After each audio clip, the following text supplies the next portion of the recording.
are the final pieces of the Mishkan coming together. The copper, the lava, made from the women's mirrors, the courtyard, and the full accounting of every resource that Benei Yisrael brought as an offering. Every piece of metal was weighed, every donation was counted. Nothing was wasted and nothing was hidden. Now in Shemot 39, we move from the structure to the servants, from the building to the ones who will stand inside it. This chapter is about the sacred garments crafted for Aharon and his sons, the Kohanim, the priests, who would represent Benei Yisrael before the Creator.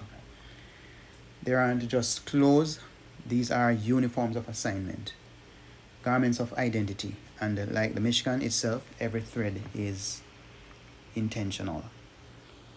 So we'll look at the first verse. It says, and that's Shemot, Exodus chapter 39, verse 1. And it says, and of the blue and purple and scarlet material they made woven garments to do service in the set-apart place. And they made set-apart garments which were for Aharon, as the Creator had commanded Moshe. So the craftsmen begin with the garments that they used to minister. And what we notice here is that the material that is used is blue and purple and scarlet. We do not see linen alone is not specifically mentioned as a separate fabric in this opening verse. We'd have read before in the other verses, and we had read about 3 chapters that described what the Creator wanted to be constructed. The difference between this chapter and the earlier chapters, even though we might be seeing a repeat, is actually showing how it was done versus what was instructed. So that's why we have a doubling up of these verses being read. But back to the fabric. The fabric, linen, is a very special material. And the other material that were mentioned, the blue and the purple and scarlet, these are utility garments of the ministry. So they serve a dual role. Right, so they're actually specifically for the covering garments, but not necessarily for the clothes for the priest. And it's still important. Even the covering of holy things is considered holy work. Every detail of care should be shown to the Mishkan. Even wrapping and transporting was a sanctified act. So it had to be mentioned. Israel didn't only honor the Creator with visible acts of worship. They honored him in their traveling, in transit, in preparation, in maintenance. And it shows their devotion, up in every details that we never see. We're going to read some more, verses 2 to 10. And he made the shoulder garment of gold, of blue and purple and scarlet material, and of fine woven linen. And they beat out sheets of gold and cut it into threads to work it in with the blue and purple and scarlet material and the fine linen, the work of a skilled workman. They made shoulder pieces for it to join it. It was joined at its 2 edges. And the embroidered band of his shoulder garment that was on it was of the same work of gold and blue and purple and scarlet material, and of fine linen, woven linen, as the Creator had commanded Moshe. And they made shoham stones set in plated work of gold, engraved as signets are engraved according to the names of the sons of Israel. And he put them on the shoulders of the shoulder garment, stones of remembrance for the sons of Israel, as the Creator had commanded Moshe. So this is mention of the Ephod. And the Ephod, what was the Ephod? That was the signature garment of the Kohen Gadol, or the high priest. It's crafted from gold, blue, purple, scarlet, and fine linen. I would want us to pay attention to verse 3. It's remarkable. Going back to verse 3, it says, the craftsmen beat the gold into thin sheets, then cut it into threads and wove these threads together with the blue, purple, and scarlet linen. The gold was not separate. It was intertwined within the fabric itself. So can you imagine gold lining the fabric that is being worn? This is not a garment with a gold trim. The gold is the garment inseparable from the colored threads. And this speaks of to the Creator's glory being woven into the very identity of the one who serves him. The onyx stones were placed on the shoulder straps and engraved on the names of the 12 tribes of Benei Yisrael. 6 names on each stone. The Cohen Gadol carried all Israel on his shoulders before the Creator. So having the 6 stones on his shoulders is symbolic of him actually carrying the 12 tribes on his shoulder. Right, so he did not represent himself before the Creator. He actually bore the weight and identity of an entire nation. He was a picture of intercession. One man standing on behalf of many, with every name carried close. I want us to read some more. I've been reading a lot of color, purple and scarlet and blue. And let's see if that is repeated, because it's already 2 times we have seen it mentioned in this chapter. All right, verse 8, and we're going to go on till verse 21. And he made the breastplate a work of a skilled workman, like the work of the shoulder garment, and of gold, of blue and purple and scarlet material, and of fine woven linen. It was square. They made the breastplate double, its length a span, its width a span doubled. And they filled it with 4 rows of stones, a row of ruby, a topaz, and an emerald with the first row, and the second row a turquoise, a sapphire, and a diamond, and the third row a jacinth, an agate, and an amethyst, and the fourth row a beryl, a shoham, and a jasper, set in plated work of gold in their settings. And the stones were according to the names of the sons of Israel, 12 according to their names, engraved like a signet, each one with its own name according to the 12 tribes. And they braided chains of corded work for the breastplate at the ends of clean gold, and they made 2 settings of gold and 2 gold rings, and put the 2 rings on the 2 ends of the breastplate.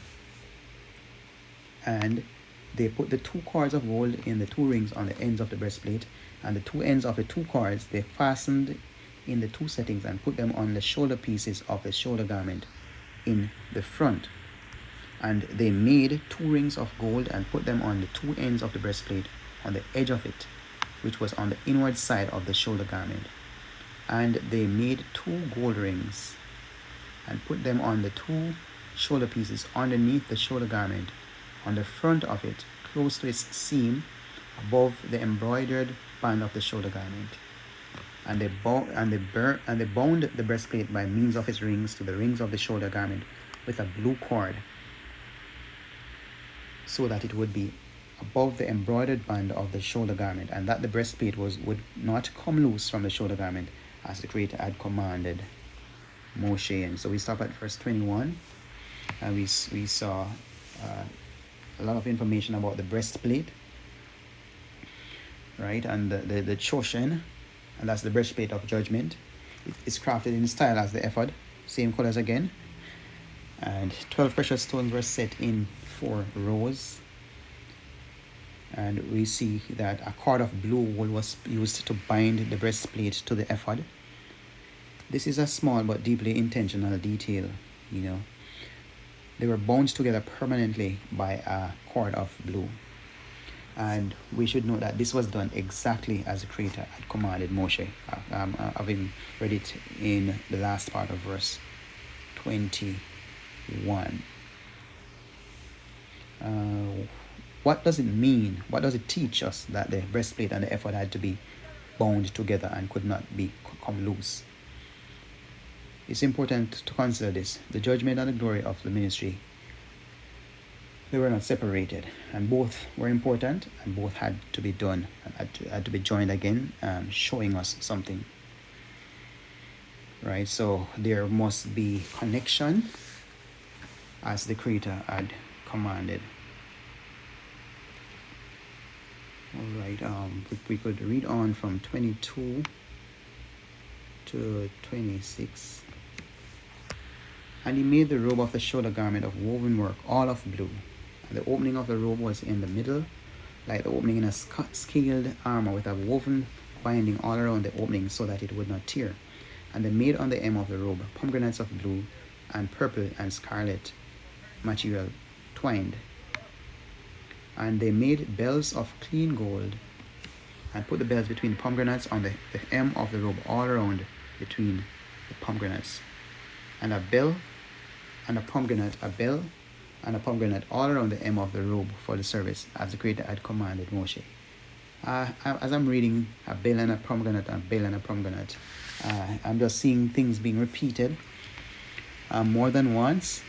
And we have already pointed out that when something is repeated, it's for emphasis and it's saying more than what we would actually normally see on our first look at it.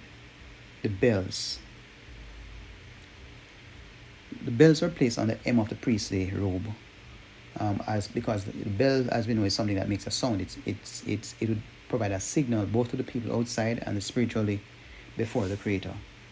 So when the priest moved, it would have made a sound, and there is something that can be heard, right? And in terms of, that's a means of communication as well.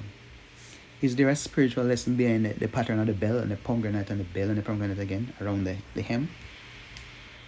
Well, I had some pomegranates last night.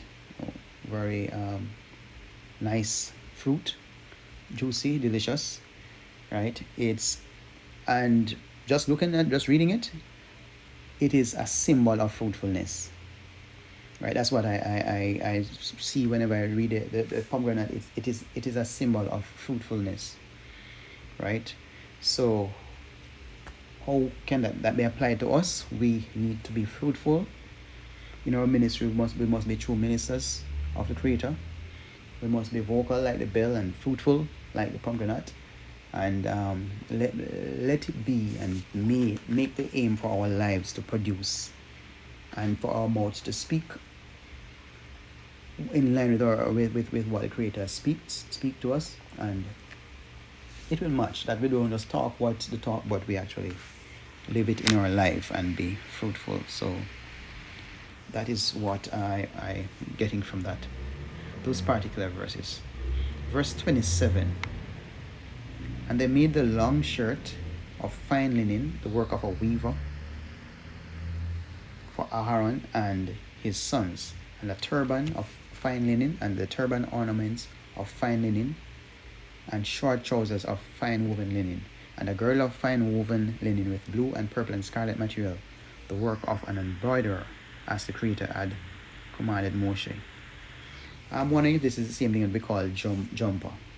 The priest used trousers, and of course, if he didn't have the things, shoulder straps, then his clothes drop off him, right? So it's very important that those things were well tied up and everything was covered, because of course he would have worked to climb and go on the slaughter place and things like that. There's a turban, and we hear persons wear turban even today, but this one being mentioned, it was not an ordinary head covering. This was a crown of white with the finest, purest fabric placed at the top of the body and this pointed upward. And so these garments actually help to complete the full priestly wardrobe from head to undergarment. Every part of the body was covered and consecrated intentionally. Just imagine ourselves in the position of the priest wearing that garment permanently, right? Always wearing that, nothing different, nothing new, no change of fashion or style, right? But it was proper clothing, and it was I want to believe it was well designed, right? Some persons, some ladies, they like to see women see men in uniform, right? And there's something about uniform for many persons, right? The garments were important, and the priest had to be fully dressed. He had to you cannot serve the Creator half dressed. I do not believe that would be a distraction for sure, whether it's male or female, to at least the opposite sex. So you cannot serve the Creator half dressed, and we must always be fully prepared before we step into His presence. All right. So we see the priest wearing the turban. But what does it say about the character that even the undergarments of the priests were made with care? I mean, nobody's seeing undergarments, and I believe that people can actually take a chance and go without or wear one that is not in perfect state. But this mattered, and this had to be detailed. What is hidden also matters to the Creator. He did not only make the visible garments beautiful, they attended to what no one else would see. And so true holiness is not a performance that people see.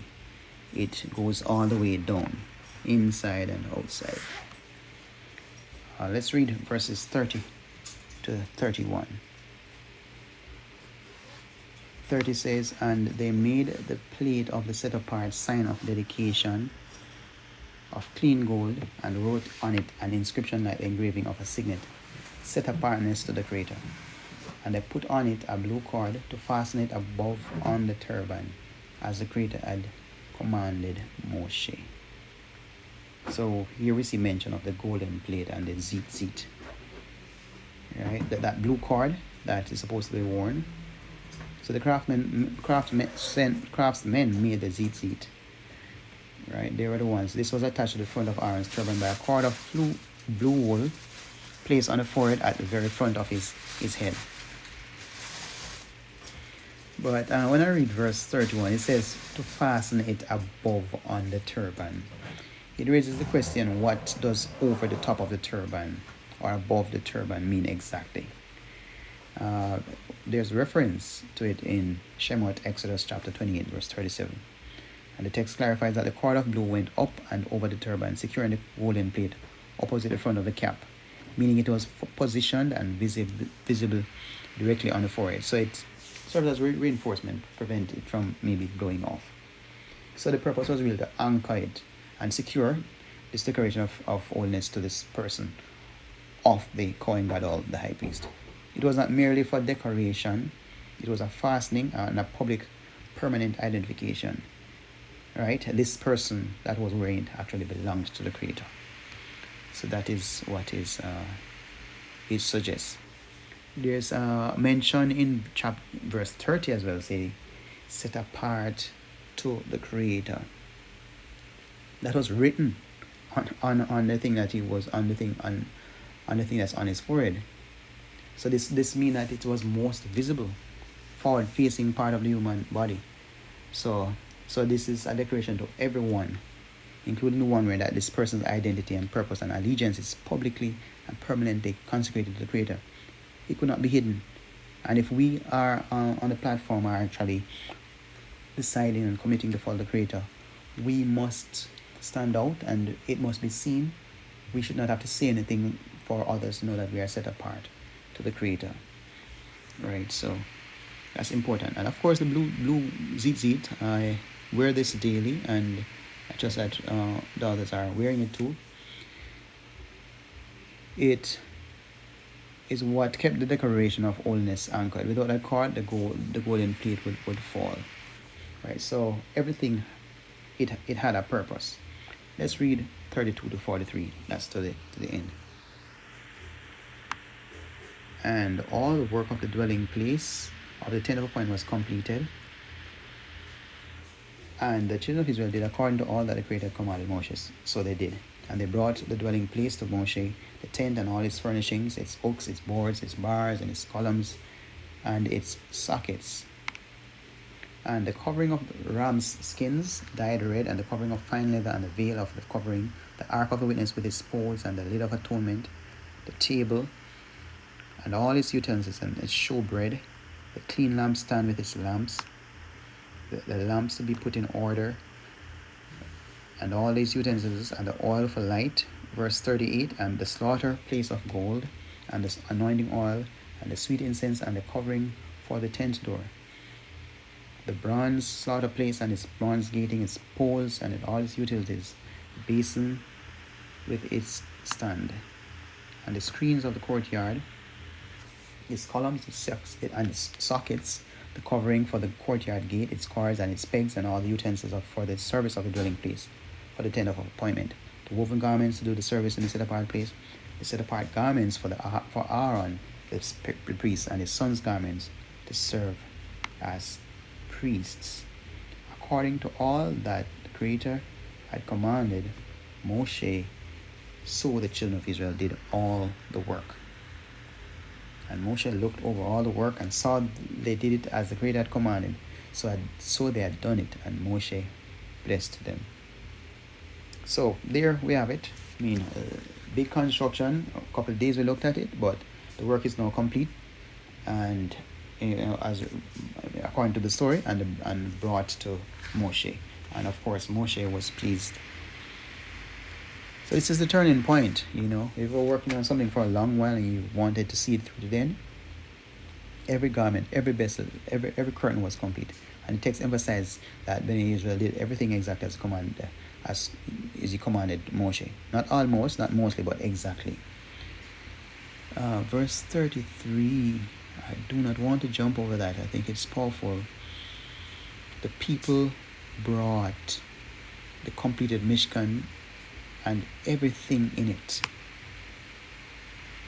All of it carried to Moshe. After chapters of instruction and chapters of craftsmen working, Moshe now finally received the work.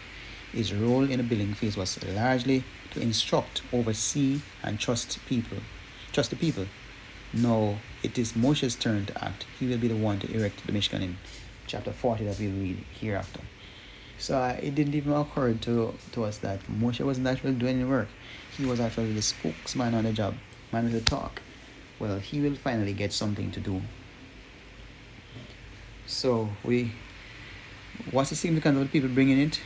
There's order in the presence of the Creator. The craftsmen built it with excellence, but the authority to assemble was given to Moshe. Every person stayed in their lane, and that is what made the whole thing work.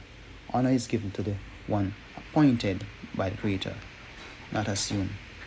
So we're at the end of chapter 39, and just in summary and reflection. 39 is a chapter about being fully prepared for the presence of the Creator, not partially, not mostly, but completely. Every garment tells us something. That Ephod says your service should have the Creator's glory woven into it, not added on top. Right? And the Tzitz says your identity belongs to the Creator. So everything is pointing to something. And Benei Yisrael did something beautiful. They brought it all to Moshe. They completed the work and submitted it to the one appointed. No ego, no shortcuts. Exactly as the Creator commanded. That's the word I want to be for all of us. Full obedience releases the full blessings, and the Creator is not waiting for perfection. He's waiting for faithfulness for us to do the work. Bring it to Him and receive the blessings that follow. So that's it for that particular chapter.